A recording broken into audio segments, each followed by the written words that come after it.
यहाँ जब अब मैं बॉम्बे में बॉर्न एंड ब्रॉट अप हूँ और बचपन से हम लोग फायर फाइटर के बारे में सोचे नहीं हैं कभी, you no.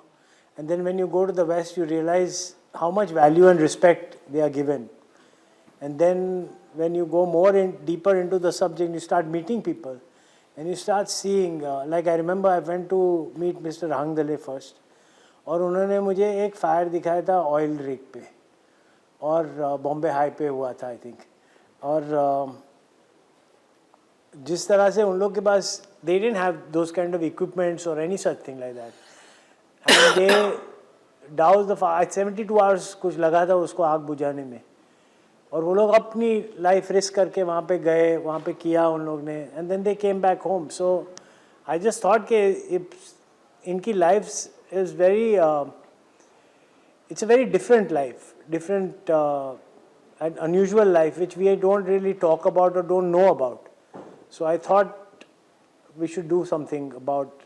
It's a great story both cinematically and as a human drama. तो that's when it came to me. Okay, these guys should be really good actors because they have to live the part and make the audience believe that they are the part. So whether it's a cop or whether it's a firefighter, they should be. You should, as an audience, believe that because I'm going to shoot it in such a way. और जब वो आग में जाएंगे तो you should feel that they are that. And it's not just about fire, right? It's a lot about relationships also. तो एक there are different layers to it and the more of extremely layered characters in that form. So they have to not just do action or anything, they have to perform emotionally and elevate the script, which they all did wonderfully. क्योंकि एक script एक level पे लिखा है, बीच में जो nuances है वो हम लोग इतना नहीं लिखते या सोचते भी नहीं है कभी, और इन लोग ने वो करके दिखाया. तो when you see the film, it's like हमको भी लगता है कि वाओ, ये सोचा नहीं था. मुझे पता नहीं था कि इतनी बड़ी रिप्रेजेंटेशन है फीमेल फायर फाइटर्स की, तो सीख तो वहीं से स्टार्ट हुई. फिर मैं इन्वेस्टिगेटिव ऑफिसर का रोल प्ले कर रही हूँ. तो जो फायर के जब फायर होती है तो ऑफिसर पहले जाकर उसे गेज करते हैं कि ये किस किस्म की फायर है. फिर वो रिपोर्ट करते हैं कि कितने मतलब सोर्स क्या है, कितने फायर ब्रिगेड. तो काफ़ी वो साइंटिफिक प्रोसेस होता है. फायर फाइटर बनने के लिए BSc होनी ज़रूरी होती है. तो ये सब छोटे छोटे डिटेल्स तो थे ही. मुझे बहुत मज़ा आया. जो फिज़िकल ड्रिल्स हमने किए उसमें बहुत मज़ा आया. हमने कुछ प्रतीक और जीतू सर और उदित, हम जो फायर फाइटर्स प्ले कर रहे थे, वो लैडर्स क्लाइंब करना या पाइप होज के साथ वो प्रेशर बहुत होता है. तो वो सब जो ड्रिल्स हम कर रहे थे ऑलमोस्ट 2 हफ्तों के लिए, उसमें मुझे बहुत सीख मिली, मज़ा आया. But just basic civic sense जो हमारे पास आई फील लैकिंग है कि हम इन्हें we take them for granted. And ये ऐसे नहीं है कि बस जब फायर होती है तो फायर फाइटर्स आ जाते हैं. वो काफ़ी सारे दूसरे मतलब फ्लड हो, 26/11 हो, if there is a bird stuck तो फायर फाइटर्स को बुलाया जाता है. तो एक तो वो सीख थी, फिज़िकल सीख थी, and emotionally as a firefighter what they go through, the journey of their family.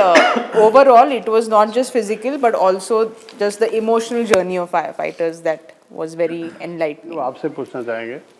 Yes sir, यही कि कितने हमारी लाइफ के आसपास होके भी ये लोग कितना ज़रूरी काम कर रहे होते हैं और कितने इनविजिबल रह जाते हैं. हम इनको देखते नहीं हैं, अप्रिशिएट नहीं करते हैं उतना जितना करना चाहिए. मैं बोलूँगा शायद पुलिस को फिर भी काफ़ी अप्रिसिएशन मिलती है. फायर फाइटर से अगर हम कंपेयर करें तो उनको तो मतलब ना के बराबर मुझे लगता है. उनको शायद हीरोज़ की तरह देखा भी नहीं जाता है. उन्हें शायद हम समझते हैं बस एक कर्मचारी है, अपना आएगा, काम करेगा. शायद आधे लोग थैंक यू बोलते होंगे जिनको आग में से निकालते होंगे और फिर आगे चले जाते हैं. तो बात ये है कि कोई एक इंसान या कोई एक ऐसी संस्था जो इतना काम करती है हमारे लिए, उसके लिए कहीं ना कहीं एक रिप्रेजेंटेशन और एक रिस्पेक्ट बहुत ज़्यादा ज़रूरी है. अवेयरनेस बहुत ज़्यादा ज़रूरी है. एक सिविक सेंस बहुत ज़्यादा ज़रूरी है. हम एज नागरिक क्या कर सकते हैं कि चीज़ें थोड़ी बेहतर बनें, ये सब लर्निंग.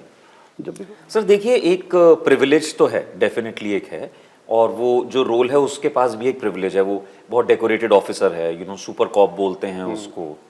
तो कहीं ना कहीं इस कॉन्ट्रास्ट से यही दिखाने की कोशिश थी कि अगर पुलिस अपना काम पूरी शिद्दत और ईमानदारी से करती है तो there is a fire department also जो कि अपना काम बहुत शिद्दत और ईमानदारी से करता है, तो उनको भी उस चीज़ का रिकग्निशन मिलना चाहिए।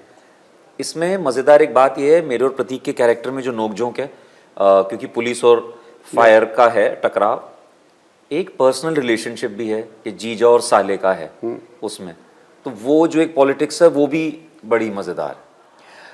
फिल्म करने से पहले जैसे सैमी ने कहा कि हमने काफ़ी फिजिकल ट्रेनिंग की उनके साथ, उसके साथ साथ ही हमने उनके परिवार वालों से बात की, बहुत सारे फायर फाइटर्स के साथ बहुत बार हम बैठ के लंबी लंबी बातें की हैं उनसे उनके एक्सपीरियंसेस के बारे में जाना है। और कहीं ना कहीं मुझे ये चीज़ बहुत इंटरेस्टिंग लगी और बहुत छू जाने वाली लगी कि ये वैसे लोग हैं जो बहुत ही कमाल का काम करते हैं समाज में, उतनी सराहना नहीं मिलती, उतना रिकग्निशन नहीं मिलता, पर फिर भी कभी भी उनके काम में पैशन की इतनी भी कमी नहीं होने देते। जैसे ही फायर अलार्म बजता है कि उनके दिमाग में सिर्फ एक ही चीज़ आती है कि मुझे जाके किसी की जान बचानी है। मैंने इसमें से किसी को भी क्रिप करते हुए, नेगेटिव थॉट के साथ या रोते हुए या ऐसी बात करते हुए सुना ही नहीं। उन्होंने ये बात ज़रूर की कि एक पेन के साथ, एक दुख के साथ कि यार हम भी ऐसा चाहते हैं कि जैसे दूसरे वर्दी वालों के साथ जो बर्ताव करता है समाज, हमें भी ऐसी नज़रों से देखा जाए, कभी हमें भी रास्ते में कोई देख के सलाम करे, पर वो कभी होता नहीं है। पर सिर्फ ये एक पेन है उनके अंदर, पर कभी भी वो नेगेटिव फील या वाइब मैंने कभी किसी में नहीं देखी। तो एज एन एक्टर मेरे लिए सबसे चैलेंजिंग मुझे ये लगा था कि ऐसा किरदार हम करें जो खुद के अंदर उसको ये भावना ज़रूर है पर कभी उसके काम में, कभी उसके बर्ताव में नहीं दिखता है। तो ये बहुत ही इंटरेस्टिंग लेयर था एक। आप भी दिल्ली में रियल फायर फाइटर से मिले थे जी, कैसा रिएक्शन था आफ्टर वॉचिंग फिल्म एंड क्या उन लोगों ने?